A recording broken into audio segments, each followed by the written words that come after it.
Hello, my dear ones. Welcome you to the 7th Standard Geography class. Are you fine? Okay, I am also fine. In this module, we are going to study about the chapter Inside Our Earth. Are you interested in that? Anyway, we want to study. In this chapter, we will discuss the different layers of the earth and its features, types of rocks, uses of rocks and minerals, and rock cycle.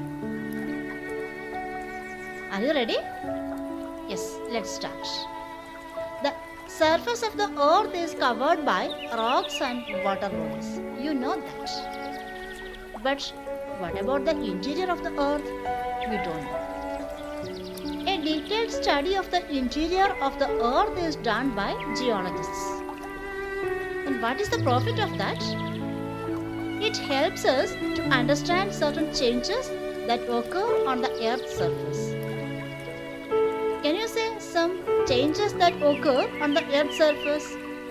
Yes, volcanic eruption, earthquake are some changes that occur on the Earth's surface. We can study that later. Then, do you know how much is the temperature of the Earth at the center? It is around 5000 degrees Celsius. We can't imagine that, isn't it? The average density of the earth is about 5.5 gram per cubic centimeter. The materials of the inner layers are heavier than that of the outer layers. Then we can pass on to the next portion, structure of the earth. If we would take a look at the earth's interior, we would see that it consists of 3 layers. They are the crust, the mantle, and the core. This division has been done on the basis of the density and chemical properties of rocks. So, which is the basis of the division? Yes, density and chemical properties. This arrangement can be compared to an egg with its layers one inside the other. The outermost layer is the crust. In reality, it is a very thin layer. It is only 50 km deep. The upper part of the crust is called continental crust and the lower part is called oceanic crust. So, which are the 2 divisions of the crust? The continental crust and the oceanic crust. The continental crust is made up of silica and aluminium, and so it is called Cl. The oceanic crust is made up of silica and magnesium and therefore known as Cm. The average density of the crust is about 3 gram per cubic centimeter. Don't make mistake.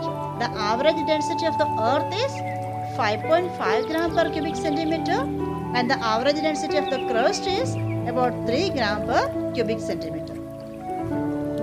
The outer crust has soil. It also provides minerals. Then the next one, the mantle. It forms the main mass of the earth. It is just under the crust with a depth about 2900 km. It is a partly molten layer with a temperature of 4000 degrees Celsius. It is made up of iron and magnesium. The hot magma comes out during the volcanic eruption as lava. The crust and the uppermost layer of the mantle together form the lithosphere. We studied that in the last chapter. The next layer of the earth is the core. It is also called bathysphere. It is the hottest layer of the earth with a temperature about 5000 degrees Celsius. It is responsible for the magnetic field of the earth. It is made up of nickel and iron, so it is called NaN. Which are the components of a core? Yes, nickel and iron. Now, let's let's study about the materials of the Earth's crust. Rocks form the crust. They include not only the hard materials such as granite and marble, but also soft and loose materials such as chalk, clay, sand, and salt. Rocks are made up of minerals. A rock that contains a large percentage of mineral is called the ore of that mineral. So what is an ore? Yes, a rock that contains a large percentage of mineral. Now let's see the different types of rocks. There are three major types of rocks: igneous rocks, sedimentary rocks, and metamorphic rocks. The classification of rocks is on the basis of their origin. Which is the basis of classification? Yes, their origin. The first one is igneous rocks. Igneous rock is formed through the cooling and solidification of magma or lava. These rocks were the first to be formed and thus are also known as primary rocks. They are of two types: intrusive igneous rocks and extrusive igneous rocks. The rocks that are cooled below the surface of the earth are intrusive igneous rocks. It has a slow cooling rate and the crystals thus formed are large. Can you say some examples? The examples for intrusive igneous rocks are granite, dolerite, etc. If so, what would be extrusive igneous rocks? Yes, the rocks that cool on the surface of the earth are called extrusive igneous rocks. Due to rapid cooling, the crystals formed are small or fine-grained in nature. The examples are basalt and basalt. The Deccan Plateau of India is made up of basalt rocks. Now we can pass on to the characteristics of igneous rocks. Can you say some characteristics? Yes, they are hard and granite. They do not occur in distinct layers. They do not contain remains of animals or plants called fossils. Water does not percolate through them. Being the primary rock, other types of rocks are formed from igneous rocks. Important minerals found in these rocks are iron, gold, silver, and aluminium. Then tell me, which is the next type of rock? Yes, sedimentary rocks. The word sediment means matter that settles. If the sediment is buried deeply, it becomes compacted and cemented, forming sedimentary rocks.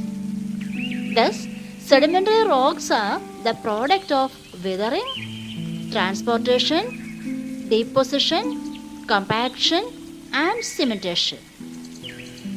Sedimentary rocks are formed either mechanically, chemically, or organically. Then, characteristics of sedimentary rocks. These rocks are softer than igneous rocks. It have horizontal layers arranged one above the other. They are mostly formed underwater and have marks of waves and mud cracks. They contain remains of animals and plants called fossils between the layers. The important examples are sandstone, limestone, and coal. Then can you say the difference between igneous rocks and sedimentary rocks? Igneous rocks are hard and sedimentary rocks are softer. The igneous rocks have no layers, but the sedimentary rocks have horizontal layers. Igneous rocks doesn't contain fossils, but sedimentary rocks contain fossils. Then we can pass on to the metamorphic rocks. The word Metamorphism means change in form. The existing rock types, igneous rocks and sedimentary rocks, they are subjected to heat and pressure, causing profound physical or chemical change such as color, hardness, texture, etc., and are called metamorphic rocks. The act of metamorphism takes hundreds of years. In due course of time, limestone can change into marble, shale into slate, granite into gneiss, and so on. Then, the characteristics of metamorphic rocks. These rocks are, after change, remain in their original position. They are very hard and have a high specific gravity. They do not have empty spaces in them. Then, next one, uses of rocks and minerals. Rocks are widely used in the construction of roads, houses, and buildings. Minerals like coal and petroleum are the sources of energy. Chemicals found in some sedimentary rocks are used to make fertilizers. Soil is formed from rocks. So, which are the uses of rocks and minerals? Yes, for the construction, as the source of energy, as fertilizer, and soil. Then, rock cycle. Can you say how the rock cycle operates? Which is the first form and what is the primary rock? Yes, the hot and molten magma forms igneous rocks on cooling. They are exposed to different agents of weathering and erosion. The broken fragments deposited in basins form sedimentary rocks. The leftover rocks are subjected to intense heat and pressure. In due course of time, they change into metamorphic rocks. The sedimentary and metamorphic rocks are buried again and they melt to form magma. Thus, the cycle goes on. Dear ones, is it clear now? Hope you all understand this chapter well. We can see in the next module